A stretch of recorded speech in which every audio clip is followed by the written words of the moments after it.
Bapak Ibu, tema kita minggu ini tentang berilah supaya mereka makan.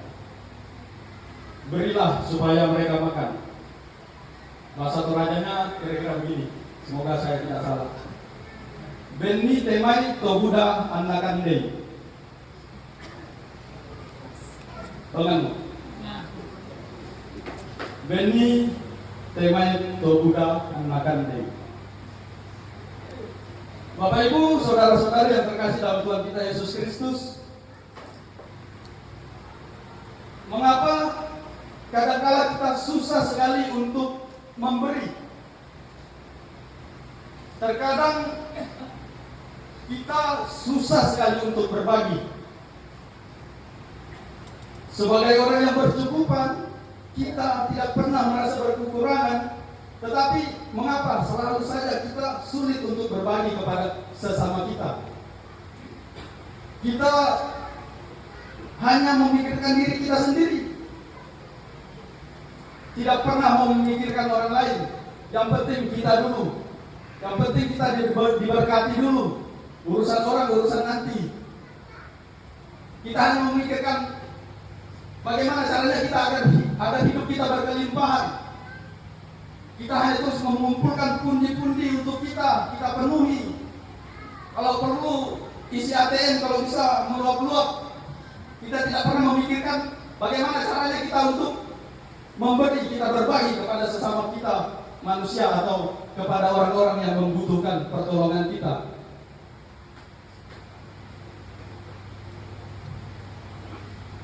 Bapak Ibu, dari bacaan kita pada 2 Raja-Raja pasal 4 ayat 42 sampai 44 ini mengisahkan pelayanan Elisa sebagai nabi yang sering disapa sebagai abdi Allah. Ketika kelaparan terjadi, ia berkumpul bersama-sama dengan serombongan nabi yang dikatakan di situ jumlahnya ada 100 orang. Karena pada saat itu umat Tuhan sedang dalam keadaan kelaparan dan sangat berkekurangan makanan. Lalu di sini dikisahkan datanglah seorang dari Baal Salisa membawa 20 roti jelai dan gandum baru. Kemudian Elisa di sini memerintahkan kepada seseorang itu untuk memberikan roti itu kepada nabi yang ada di situ yang berkumpul pada saat itu. Namun apa?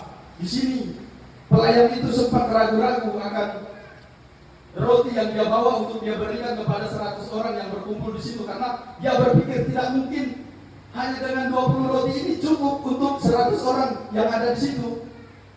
Dia ragu akan itu. Tetapi di sini Elisa mengingatkan dengan firman Tuhan bahwa jumlah roti yang ada itu pasti meyakinkan dengan firman Tuhan sehingga mereka cukup untuk 100 orang hanya dengan 20 roti.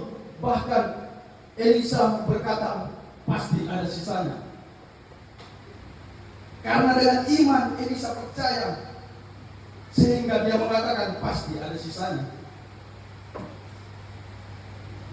Bapak Ibu, dari kisah Elisa tersebut kita percaya kekuatan atau keteguhan iman dalam keyakinan bahwa Tuhan pasti akan mencukupkan dan Tuhan pasti akan melindungi umatnya.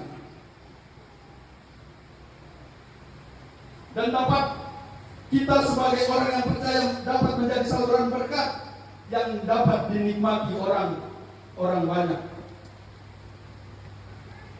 Bapak Ibu, jangan kita khawatir akan kebutuhan hidup kita. Berkat Tuhan itu selalu ada untuk setiap orang dengan ukuran yang berbeda-beda sesuai standar yang sudah ditentukan oleh Tuhan. Kita tidak mungkin diberikan berkat yang sama. Pasti Tuhan sudah mengukur dengan standarnya Dia.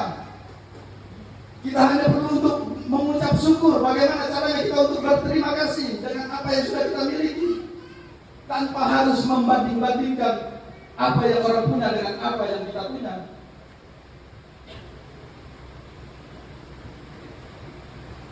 Kita hanya untuk mengucap syukur atas pemberian Tuhan di dalam kehidupan kita. Kita percaya bahwa mujizat Tuhan selalu terjadi setiap saat. Kita yakin dan percaya itu. Dan itu semua dapat dipahami apabila kita mengucap syukur senantiasa, Bapak Ibu. Ketika kita tidak pernah merasa kurang atau atas pemberian Tuhan, kita tidak pernah merasa lebih sedikit dari yang lain. Kita selalu merasa berkecukupan. Kita selalu bersyukur. Semua sudah diatur porsinya masing-masing. Yang terpenting kita berdoa dan kita bekerja. Seperti pada bacaan kita pada surat Rasul Paulus kepada jemaat di Efesus, di sini Rasul Paulus menegaskan pentingnya doa sebagai sumber kekuatan.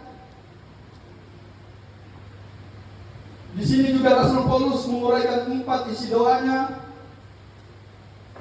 Yang pertama di sini dikatakan penguatan bagi jemaat dengan harapan Roh Kudus menguatkan batin orang percaya dan tetap tinggal di dalam Yesus. Pada ayat yang ke-16 dari kitab Injil Yohanes pada bacaan kita, pada kitab 2 Raja-Raja bacaan kita. Kemudian yang kedua, agar iman orang percaya tetap berakar dan berdasar di dalam kasih. Kemudian yang ketiga, pada ayatnya yang ke-18 dikatakan agar jemaat dapat menghidupi kasih Kristus, yakni kasih tanpa batas. Kasih tanpa batas, kasih yang begitu lebarnya, kasih yang begitu panjangnya. Dikatakan pada ayat yang ke-18, kasih yang begitu tingginya, kasih yang begitu dalamnya. Itulah yang dikatakan kasih tanpa batas dalam bacaan kita. Bukan hanya kasih yang sekedar mengasihi orang yang mengasihi kita. Tidak. Kita hanya mengasihi orang yang mengasihi kita, tapi firman Tuhan mau mengajarkan kita kasih tanpa batas. Kemudian yang terakhir, yang keempat, agar jemaat mengalami kepenuhan Allah. Sebagaimana Rasul Paulus yang telah diterima di dalam Kristus, yang diwujudkan di dalam sikap hidup yang memuliakan Tuhan. Pada ayat yang ke-20, pada bacaan kita yang dikatakan Rasul Paulus kepada jemaatnya di Efesus. Bapak Ibu, rajin berdoa bukan berarti menjadikan kita malas bekerja. Justru rajin berdoa malah sebaliknya. Karena berdoa kita percaya bahwa Tuhan selalu bersama-sama dengan kita. Tuhan selalu ada di setiap kita melakukan segala aktivitas kita. Di saat kita bekerja, Dia selalu menyertai kita.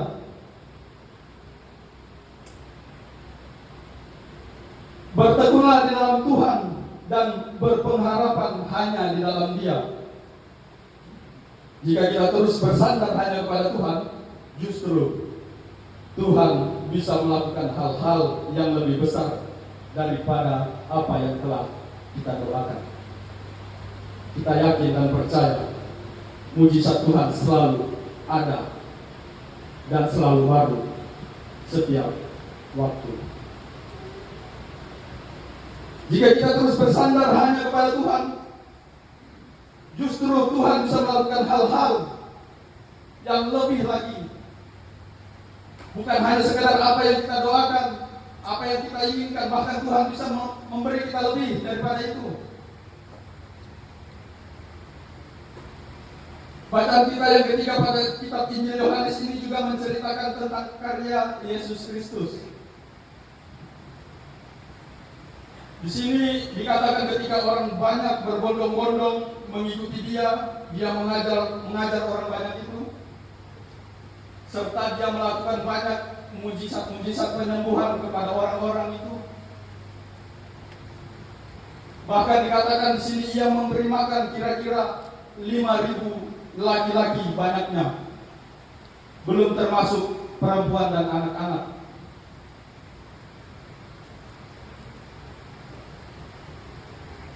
Di sini Yesus mengajarkan bagaimana caranya dia memberkati orang banyak itu hanya dengan 5 roti dan 2 ikan. Bapak Ibu, saudara-saudari, bacaan kita ini berkisah bagaimana Yesus mengajar para pengikutnya untuk selalu rela memberi. Karena kerelaan untuk memberi dan berbagi merupakan pokok dalam kerajaan Allah.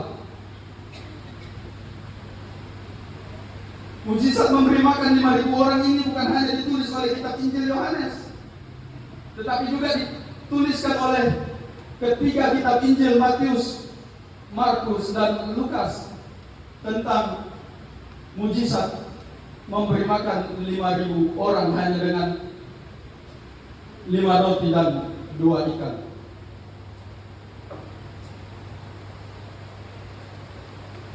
Di sini Yesus mengajarkan bagaimana ketika kita memberi makan orang banyak, bukan hanya ketika kita berkelimpahan, bukan ketika kita memiliki begitu banyak harta kita baru kita memberi. Tetapi Yesus di sini mau mengajarkan dengan apa yang ada pada kita, kita beri kepada orang yang membutuhkan pertolongan kita. Bapak Ibu, saudara-saudari yang terkasih dalam Tuhan Yesus, Tuhan mengajarkan kita dengan memberi tidak membuat kita menjadi kekurangan. Justru dengan memberi mengingatkan kita bahwa kita memiliki lebih dari apa yang kita punya. Kita memberi bukan hanya ketika kita berkelimpahan. Terpujilah Yesus. Haleluya. Amin.